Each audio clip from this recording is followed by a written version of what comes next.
On this show a couple weeks ago about Auburn, in particular about how impressed I've been with their 2025 recruiting class, particularly how well they've done in the state of Alabama.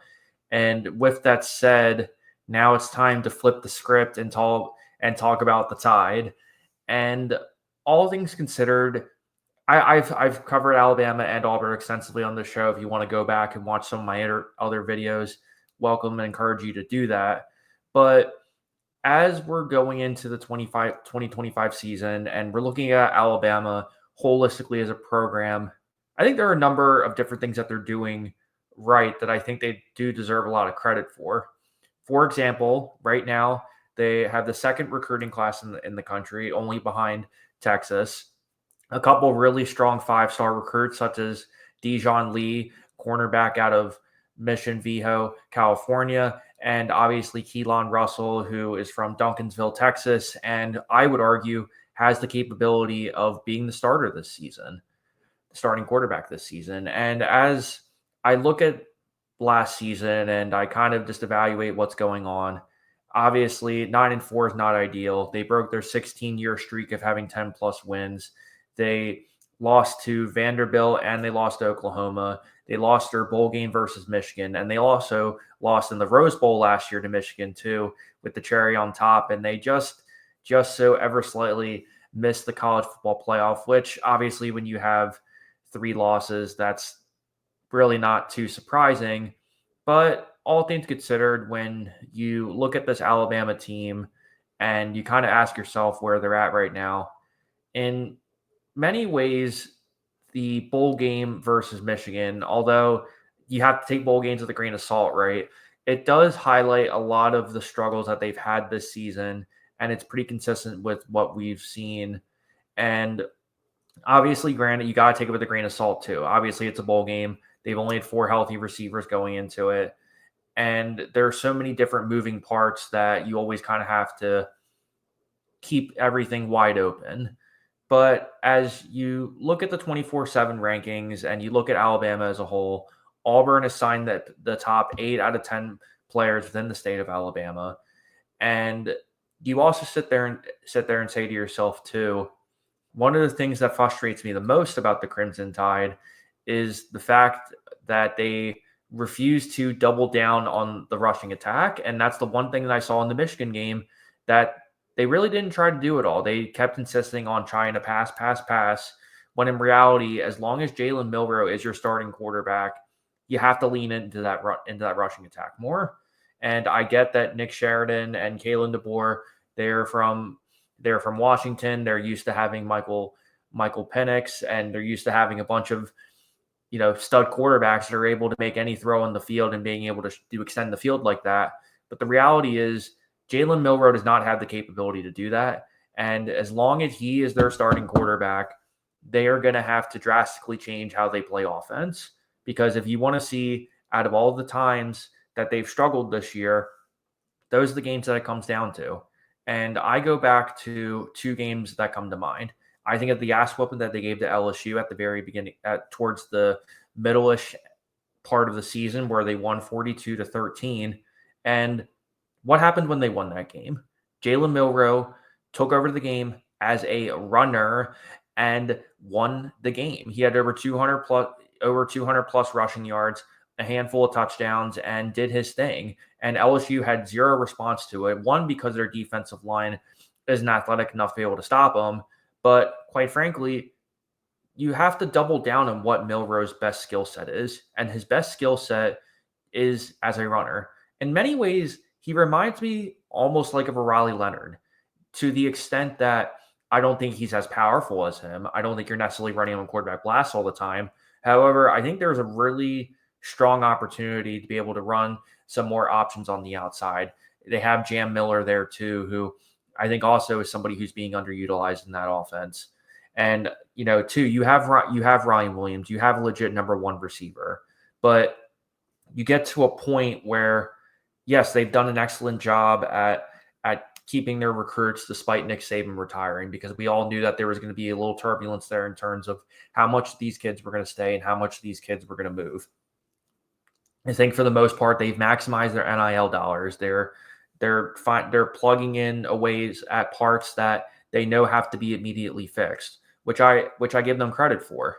But at the same time, I think one could argue that Alabama and their donors might not be as great as the Michigans of the world, the $20 million that Ohio State spent. So there's a little bit of a question mark there. However, one thing is for certain is that they are definitely committed to football down there and also the basketball program, which I'm pretty sure there's like 7 or 8 teams who are ranked in the top 25.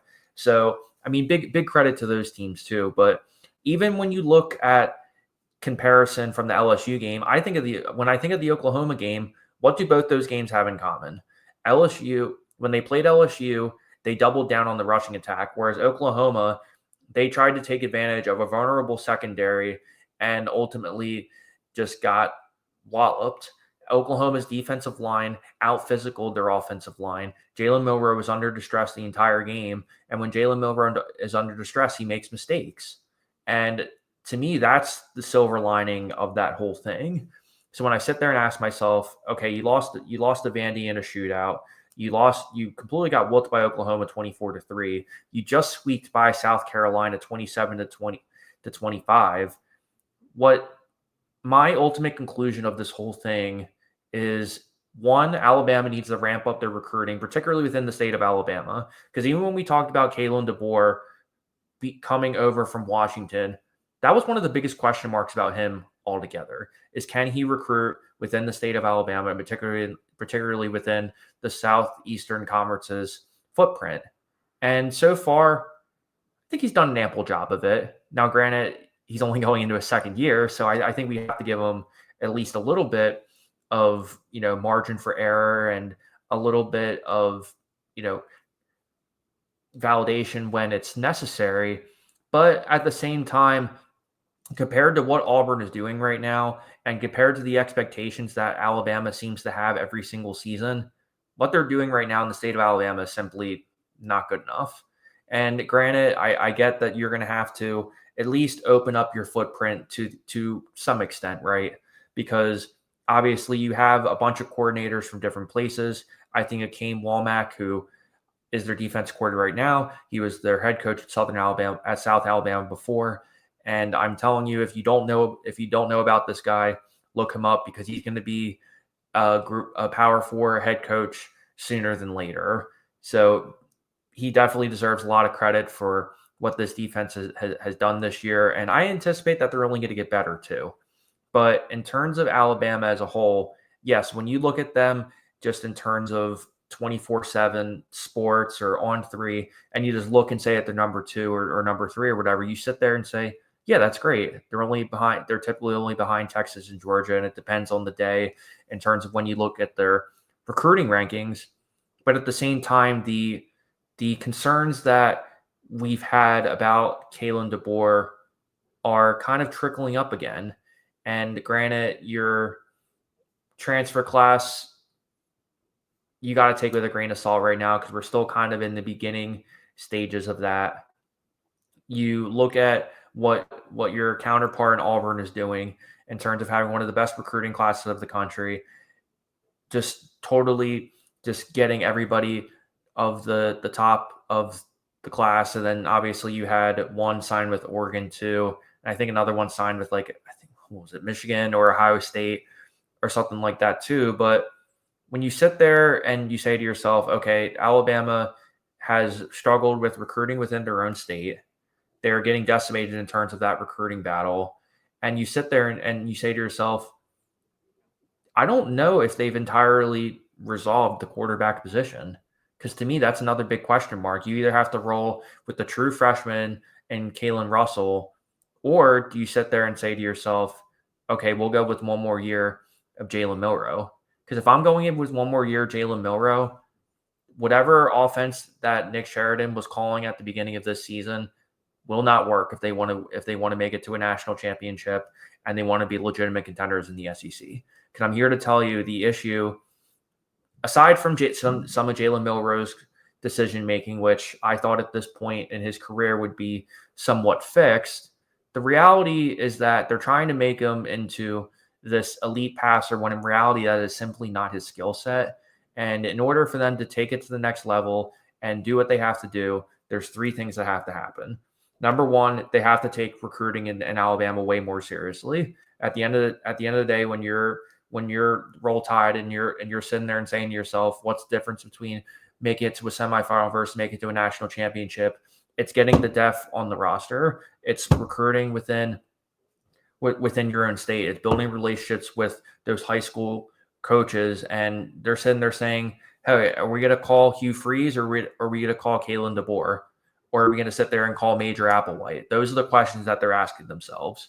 And then secondarily, it's, can they win? Are they going to actually win the games that they should be winning? Because quite frankly, even if they just beat either Vandy or Oklahoma, even if they just beat one of them, it's, to me, clear as day that they get in over SMU.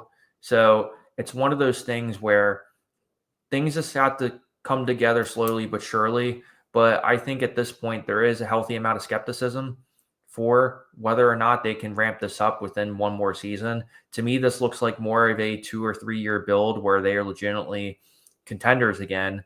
But for now, I think there's going to be a lot of eyes on this program. And I think there's a lot of reason that, although they deserve credit for what they've done and have done a great job at keeping the recruits that they have, there's also some reason to be a little bit skeptical, and also to sit there and say that this turnaround is going to take a lot longer than